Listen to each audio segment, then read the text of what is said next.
Upon my inauguration, I will terminate every open border policy of the Biden administration and commence the largest deportation operation in American history. We have no choice. This is not sustainable. You don't have to know very much to know. I looked at Tucson, Arizona today. Did you see that? Thousands and thousands of people all over. People walk out of their house, they say, what's happened to our beautiful place? But this is in many towns and cities all over. Look at New York City. But you see New York, but you don't see other places so much. And it's happening like that. Much worse, actually, much worse. This is not sustainable.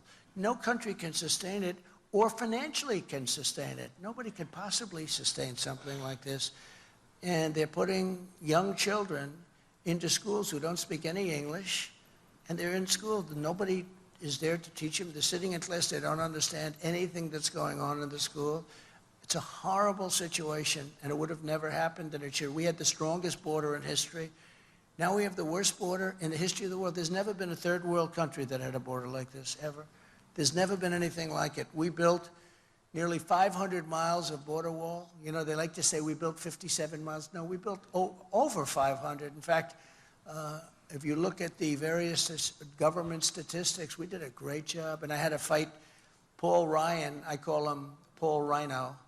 But I had to fight Paul Rhino, and I had to fight Mitch McConnell, another beauty.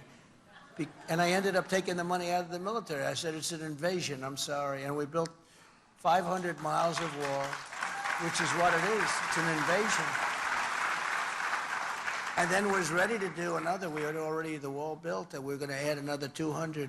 I wanted to do 5. We did 5. I was going to add another 200. We built it. It was all set. All we had to do was erect it. Very simple. Could have been done in 3 to 4 weeks. And then we had the election situation, and they took over. And they actually took it away and put it in faraway places.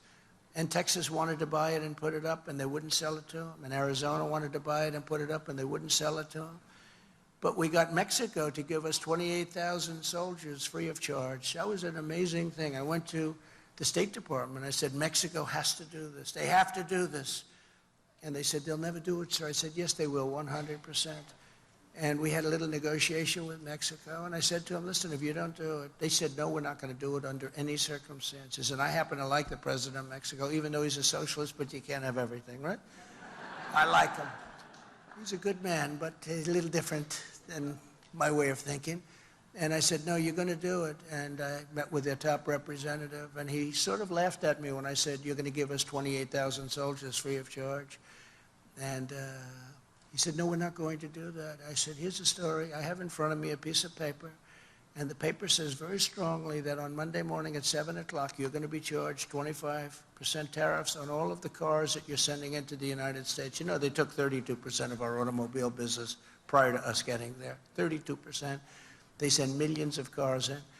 They said, we're going to tax you 25% and 25% on every other product you sell into the United States. And he said, sir, do you mind if I make a phone call? It'll just take a minute. And he came back 5 minutes later, and he said, sir, we'd be honored to let you have 28,000. It was rather amazing. Rather amazing. And the woman in the State Department, who's actually a very good woman, she has never won any of these things, but she was a good woman. She said, I've never seen anything like that in my life. But we also got remain in Mexico. That means they stay in Mexico. They don't come in, they stay in Mexico. And Biden ended that. And that was not easy to get. And in fact, they went to a judge to have it terminated. And the judge said, you can't do this. You'll destroy our country. He let it stay. He wouldn't do it. But it terminated in 6 months. And it should have never been done. And deported illegal aliens by the tens of thousands. We had MS-13, the meanest gang. They killed 2 young girls with knives, walking to school in Long Island. They killed them with knives. They carved them up because shooting is too quick. They loved using knives. They're sick. And by the way, we have people in ICE and Border Patrol. They're unbelievable. They're patriots. They're incredible. If we didn't have them, this country would be overrun. They don't get enough credit. And they'll run into a nest of, they call them a nest, and they'll run, and you'll see those fists. And I have a lot of friends that are in these front rows, and some of them are tough, but they don't want this job. this is not for them, I will tell you. But these guys are tough and smart and incredible patriots, and it's a very dangerous living, but they do an incredible job. We took them out by the thousands and thousands, and you know, when I first came, I said, no, we have to bring them back to their country of origin. And they said, sir, they won't accept them. Under President Obama, they wouldn't accept them. They would actually put airplanes on the runway so you couldn't land the plane loaded up with gang members and very bad people. Prisoners came into our country.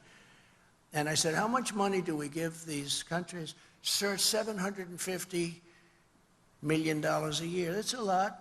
They said, $750 million. All right, ended immediately. And the next morning, all three called me up separately. Sir, there seems to be a miscommunication. What's the problem? I said, you're not taking back your people that came illegally into our country. We want you to take them back. Sir, we would be honored to take them back.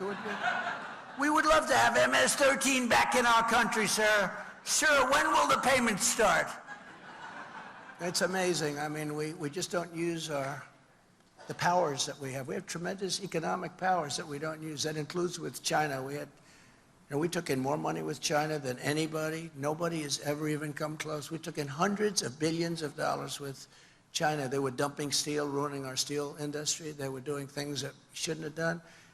And I put tariffs of 25 and 50% on them, different products coming in. And we took in hundreds of billions of dollars. And those tariffs are still on, you know. Biden doesn't have the courage. There's so much money coming in, and he shouldn't. I guess they're probably trying to end it, but they're not able to because it's just so powerful, so much, hundreds of billions of dollars. No other president took in 10 cents from China. But I will also use Title 42 to end the child trafficking crisis by returning all trafficked children to their families in their home countries immediately. And as Jim Caviezel, who's a great guy, you know who he is? The movie, Sound of Freedom, he said, God's children are not for sale. Very